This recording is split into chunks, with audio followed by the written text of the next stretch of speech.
Bismillah ar-Rahman ar-Rahim, la divergence ou ikhtilaf fil islam. Salam alaikum wa rahmatullah. Salam mes amis, bonsoir, tout le plaisir est pour moi d'être parmi vous. Comme tous les autres jours, on va voir un sujet qui est très important. On se pose la question, pourquoi existe-t-il toujours de la discorde entre les musulmans?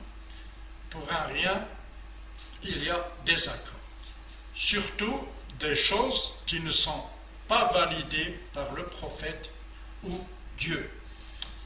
Dans la religion islamique, il y a deux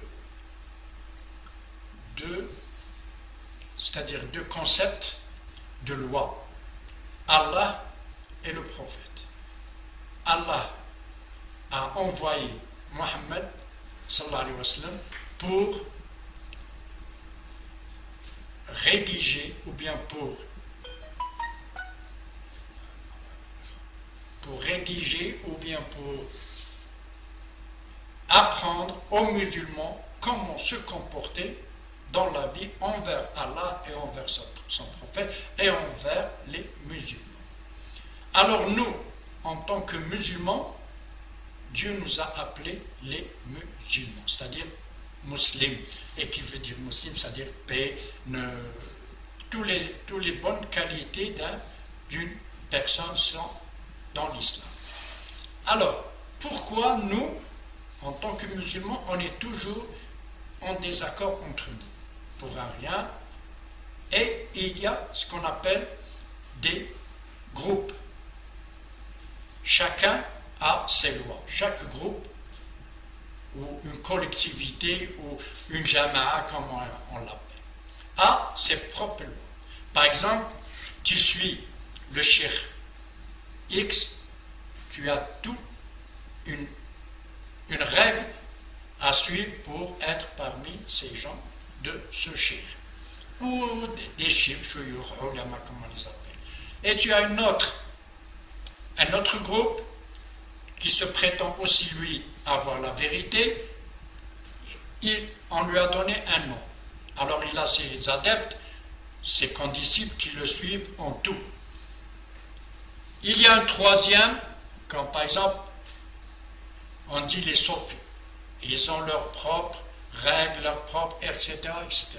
Alors, ces groupes, aucun ne se rencontre avec l'autre dans leur avis. Par exemple, tu as le premier groupe qui est, qu'on appelle les salafistes. Les salafistes disent que tout ce qu'a dit le prophète, on va l'appliquer à la lettre, sans faire de concessions ou demander ça. Il y a les autres, par exemple, les groupes des frères musulmans qui disent non, il faut appliquer le hadith, ou bien d'après le contexte qu'il a été dit et dans ce que nous vivons. Et il y a les autres, les soufis, les maturidis, il y a plusieurs. Alors, pourquoi on est en désaccord? Est-ce qu'on est en désaccord sur des points que tout le monde, que Dieu a envoyé avec son prophète, où il n'y a pas d'amalgame ni de désaccord? Comme par exemple, la prière, aucun ne nous dit que la prière c'est 3 ou 4. La prière, tout le monde sait, les musulmans sont d'accord sur 5. Le pèlerinage, tous les musulmans sont d'accord que le pèlerinage, il y a une fois par an et dans un mois bien déterminé et non pas à chaque fois que tu veux. Le ramadan aussi, il y a un mois qu'on appelle le ramadan. On ne peut pas faire le ramadan avant ou après. Il y a la shahada que tu dis une fois dans ta vie que pour devenir musulman. Il y a la zakat, que tout le monde sait que la zakat est un précepte religieux de Dieu, que Dieu l'a fait descendre avec son prophète Mohammed dans le Coran. Donc, là, il n'y a pas de désaccord. Tout le monde, tous les musulmans sont d'accord sur ce point. Tous les musulmans du monde entier, que ce soit en Amérique, en France, en Libye, en Algérie, en Tunisie, en Maroc sont d'accord sur ce qu'on appelle l'islam. Pour devenir musulman, tu dois dire shahada, faire la prière, faire la zakat, faire le pèlerinage et faire le ramadan. Ça, maintenant, tu es un musulman. Bon, le mensonge, l'adultère, ça, c'est des péchés que tout le monde sait. Aucun dans la vie ne dit que le péché, c'est bien. Ou l'adultère, c'est bon. Ou voler, c'est bon. Ça, c'est tout le monde. Aucun n'est en désaccord avec. Mais là où il y a des accords, sont dans les avis. C'est dans les avis qu'il y a un désaccord. Par exemple, un hadith dit par le prophète ou une ayah, un verset par le prophète, il est compris pas parce que là, Dieu l'a dit comme ça, mais des fois on le comprend par l'avis des gens. Par exemple, prenons le cas de, comment dire, l'ijtihad. Il y a des gens qui disent qu'il n'y a pas d'ijtihad et d'autres qui disent qu'il y a l'ijtihad, c'est-à-dire des choses qui sont... Pourquoi il y a des gens qui disent que Dieu a fait descendre le Coran et c'est fini. Il n'y a aucun qui puisse ajouter ou enlever quelque chose. Le prophète a dit tout, c'est d'ailleurs même le prophète dans le Coran, la fin du Coran, il vous dit, aujourd'hui, d'après le... C'est-à-dire vous êtes musulmans.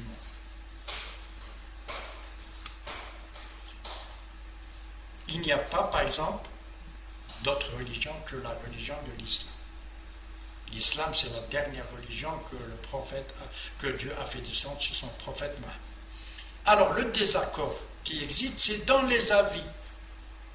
Comme Omar Khattab a dit, deux personnes, c'est-à-dire ont rendu les musulmans en désaccord. Un qui a lu le Coran et il a interpellé ou il a compris d'après lui et il a combattu pour lui, comme par exemple Daesh, etc., etc. Et il y a un qui a dit que c'est moi qui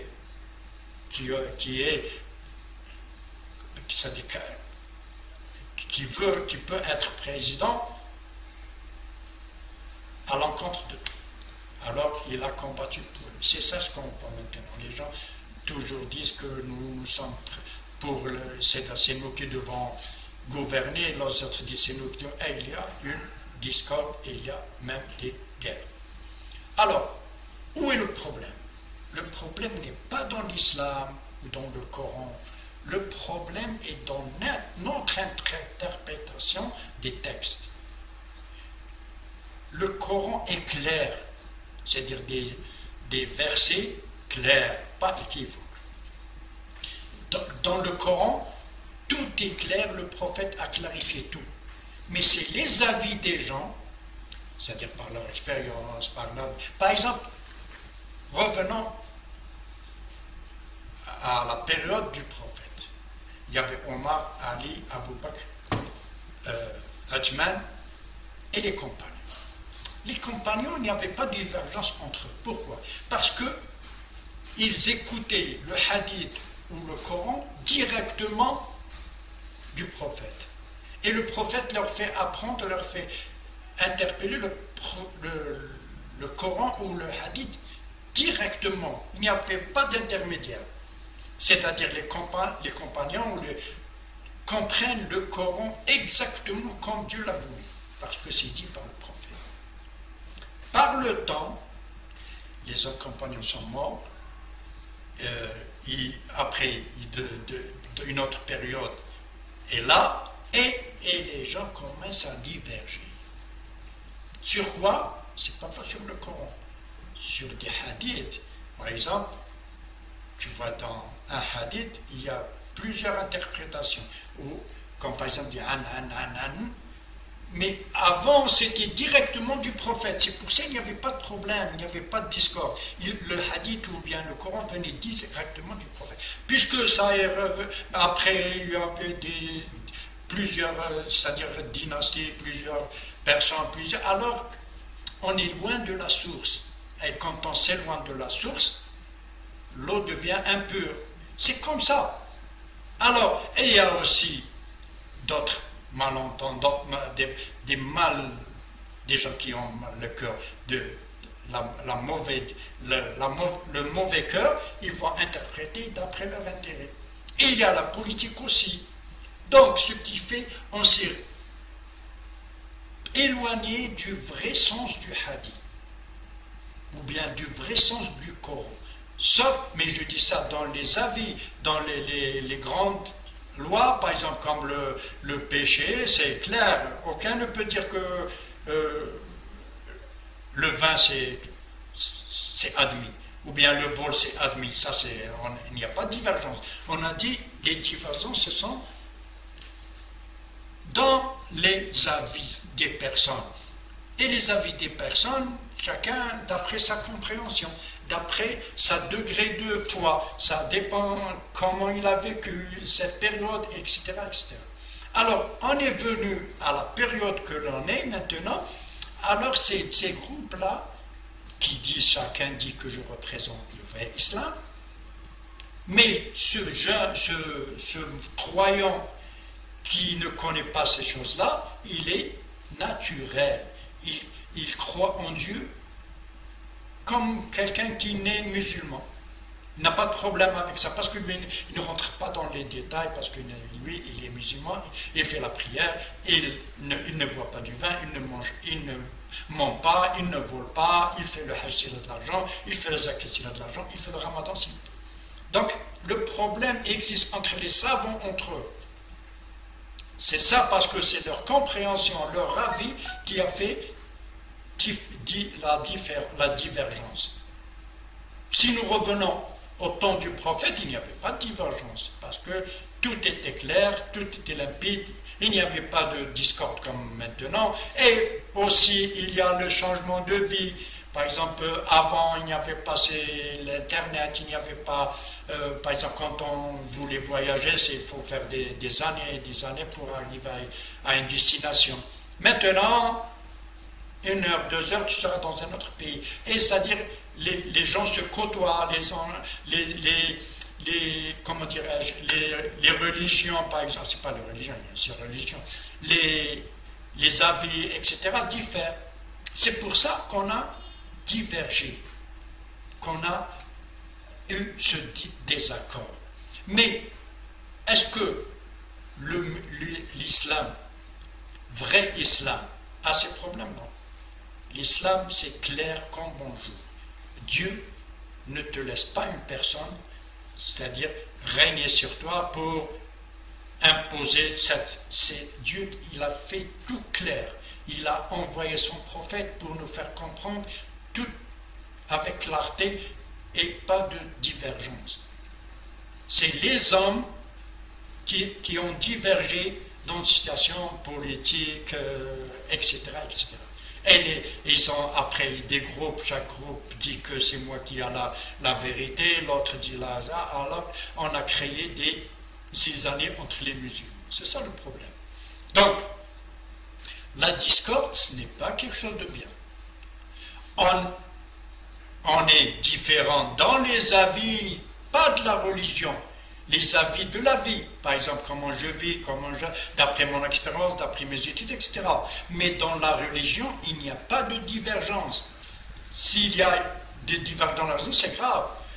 Les divergences sont dans notre vie. C'est-à-dire, moi, je veux vivre comme ça, toi, mais les lois coraniques sont claires, nettes. Aucun ne peut, c'est-à-dire, ajouter ou enlever quelque chose.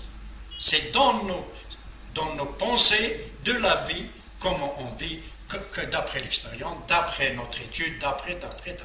En divers, ça, il n'y a pas de problème. Mais dans la religion, il n'y a pas de divergence. Il y a Dieu, Allah, le prophète, qui nous a enseigné ce Coran sans ambiguïté et sans problème. Le prophète était très limpide, très clair. Alors c'est nous, la faute revient à nous. C'est nous qui avons divergé parce que par le manque de piété, par les intérêts, etc., etc. Et ces groupes-là, qui encore semaient encore la zizanide pour les musulmans. L'islam, c'est lui qui vous a appelé musulmans. Il ne vous a pas appelé ni Salafi, ni Ikhwani, ni Sofini, il vous a appelé les musulmans. Tu es un musulman tout court. Si je lui donne un nom, c'est-à-dire je l'ai fait dans un groupe. C'est-à-dire je vais diviser la Ummah en faisant des groupes. Parce que, regardez par exemple le Hajj. Tout le monde est là, d'Amérique, du Brésil, de la Russie, de la France, de l'Algérie, de la Tunisie. Est-ce que quelqu'un a dit qu'on va, par exemple, faire le tawaf autre que la Kaaba? Est-ce qu'il a dit qu'on va faire le Safa al-Marwa autre que ce lieu? Est-ce que à Arafat, on se rejoint là-bas ou dans une autre partie de la Mecque? Non, c'est tout le monde qui font le Hajj doit se rencontrer à Arafat. Donc il n'y a pas de divergence. Quand on fait, c'est-à-dire le tour autour du Kaaba, c'est là où l'on ne le fait pas. Aucun ne vous dit que je vais le faire, par exemple, dans une autre place. Quand on fait la prière, tout le monde en face de la Kaaba. Aucun n'a dit que je vais hors que la Kaaba. Donc ce qui fait les divergences n'est pas dans les lois coraniques ou dans ce qu'a dit le prophète, c'est dans les avis des gens, les avis qu'on appelle ulama, les avis des savants. Alors, moi je ne suis pas obligé de suivre le savant. Moi je suis obligé de suivre Allah et le prophète dans ce qui est apporté dans le Coran. Le savant, je le respecte. Peut-être il a raison, comme il a tort, parce qu'il y a un autre savant qui le contredit. Donc ce qui fait, moi, je ne suis pas obligé, le jour du jugement dernier, Dieu ne va pas dire pourquoi tu n'as pas suivi le alam flan et flan. Il va me dire qu'est-ce que tu penses, que ce que tu as fait du Coran, du prophète et de mes lois. Eux, c'est des savants qui nous montrent, mais ils nous montrent la vraie religion. C'est pas son avis ou de son groupe ou ce qu'il pense lui. Dans la religion, il n'y a pas de pensée, il y a des lois que Dieu a terminées, c'est-à-dire fermé la porte à toute autre compréhension, sauf celle d'Allah et du prophète. Les avis, ça c'est votre avis. Moi, je ne suis pas obligé de suivre ce alam ou ce alam, obligé de suivre le prophète et Allah. Si ce alam, il me montre comment faire la prière, ça c'est. Mais hors de ce, s'il me dit par exemple, la prière c'est 3, je ne vais pas le suivre. Par exemple, il me dit le pèlerinage, c'est pas en ce jour, c'est après ou avant. Je ne le suis pas. Moi, je le suis ce que dit d'après le prophète ou d'après Allah. Son avis, je m'en éloigne. Moi, je suis près du prophète, de Allah, et ce savant me fait que rapprocher de Allah ou de prophète. S'il me fait éloigner du prophète ou d'Allah, je ne l'écoute même pas. Mes amis, merci de m'avoir suivi, ravi d'être parmi vous. Alors, comme toujours, ce que dit le prophète, alors je fais que ce qu'a dit le prophète. Et dans notre hadith, le prophète dit, si tu aimes quelqu'un, dis-lui que je t'aime en Allah. Et je vous aime en Allah. Je vous aime en Allah. Salam.